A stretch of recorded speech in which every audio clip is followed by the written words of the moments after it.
or anything like that. And in other words, its existence is sort of officially denied, and for all intents and purposes, it doesn't exist. But it does exist as sort of like a quasi-official group. And that's why I think it's been so incredibly difficult to resolve the mystery. Yes, there are people, I'm sure, in the CIA or the NSA who know what happened at Roswell, but it doesn't mean, when you join these agencies, you're automatically briefed on what happened at Roswell. I suspect there's sort of a hidden body that certain select people are invited into, when they reach certain positions of power, when they really positions of responsibility, and when they can prove their worth, in organizations like the CIA or the FBI, and when they can be shown to be worthy to, have some sort of relevance in the project, they get invited in.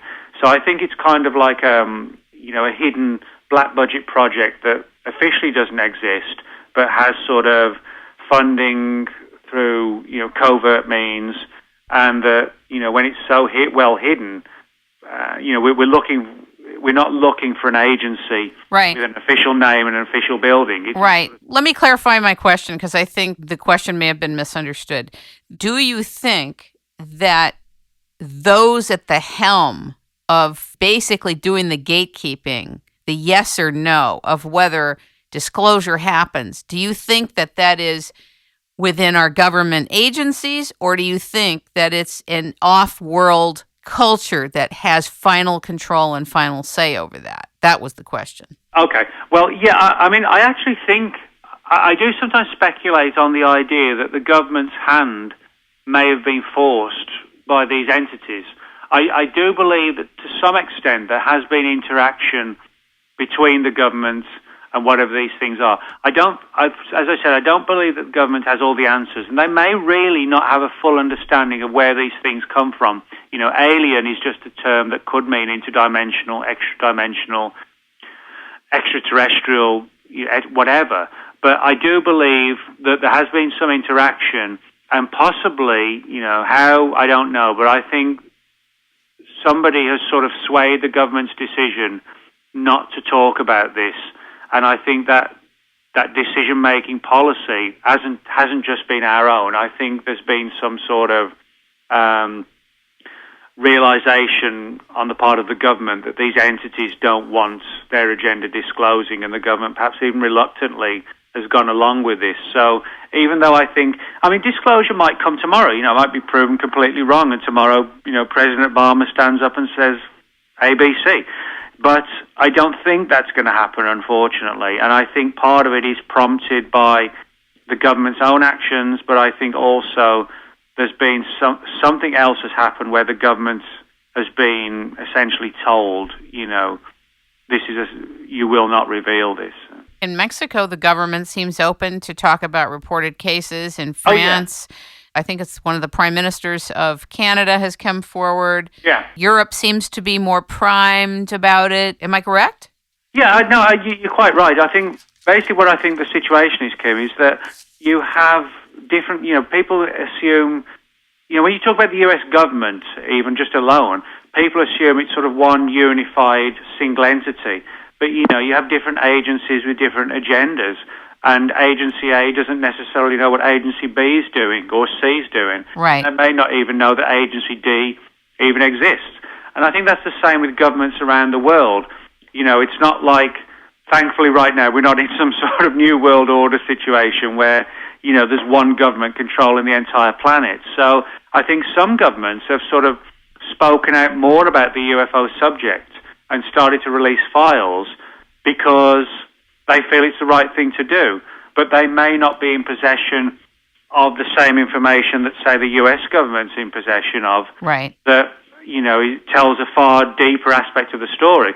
The British government may have a lot of weird reports and sightings and files from pilots and radar people and stuff like that, and they may think, well, we'll put this out because people are interested, but they may not be aware of the sort of far deeper guarded secrets that the U.S. government's hiding, and so they don't see any reason to hide, their interesting reports, but, they're nothing to sit on. And I think that's an important thing to remember, is that when we look at different countries and their attitudes to releasing data. It may be because they're not simply briefed on the darker or deeper and more significant aspects of what may be going on. How do you think that The Real Men in Black is going to do as a book? Well, my main goal is hopefully to get across to people, number one, that the phenomenon is a genuine one. Number two, that it isn't just a case of government people running around telling UFO witnesses not to talk about UFO encounters. And number three, to demonstrate that the Men in Black, despite the highly entertaining Hollywood movies, it isn't as simplistic as government people turning up, flashing ID cards and saying, don't talk about that UFO experience. And I think the most important thing is to demonstrate, as I genuinely 100% believe, there is a real MIB phenomenon. It interacts with us deeply and closely when we have UFO experiences. It has an undoubted desire to ensure that we don't talk about these things, and it's clearly a phenomenon from somewhere else. But it's a smaller phenomenon than the amount of people that have had experiences, obviously. Very small phenomenon, right? Yeah, it's an aspect of the UFO. The UFO phenomenon is huge, and it encompasses abductions, crop circles, contact cases, UFO landings, crash stories like Roswell. And certainly you're right, the Men in Black is just one aspect of a far larger mystery.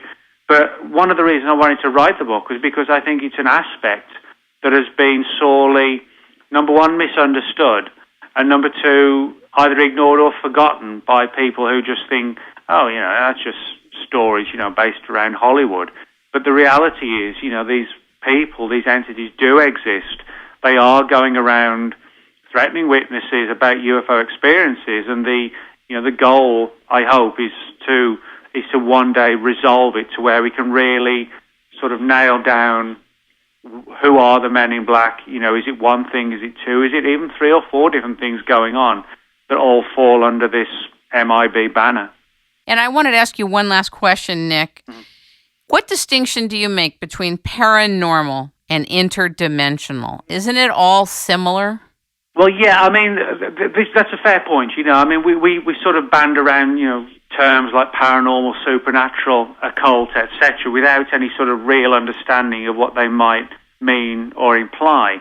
When I was 10, 20 years ago, I was of the opinion that it was all extraterrestrial. Today, I'm more inclined to take the view that what we're dealing with is a phenomenon that's probably more interdimensional or extra-dimensional than it is literally extraterrestrial. But I think it's a phenomenon that also has a deep understanding of how to manipulate the human mind, and possibly even utilize occult-style abilities. I think we unfortunately we're still sort of grasping at straws in the sense that we're dealing with a phenomenon that I don't doubt exists, but it's still hard to sort of get your mind around who they are and where they're from. It's, for example, you pointed out early in the interview about how a number of MIB researchers and witnesses were deeply involved with Ouija boards. I have no explanation as to how or why that should be the case beyond the fact that, people utilize Ouija boards and say they work. Are we opening gateways to, what in simple terms people talk about, occult realms? Is it something that can be explained by science? We have all these questions. Unfortunately, we have very few hard and definitive answers. And, I'll be the first to admit that we don't have hard and definitive answers. But I think all the onus is on us to look for those hard answers, if you like. It's a pleasure speaking with you, and I enjoyed your book, and it's the first book of the many books that you've written that I've read. Ladies and gentlemen, we have been talking with, learning from, and listening to Nick Redfern. He is the author of the book we've been talking about, The Real Men in Black, Evidence, Famous Cases, and True Stories of These Mysterious Men and Their Connection to UFO Phenomenon. You can reach him at Nick Redfern, Fern, like Nancy.com. And you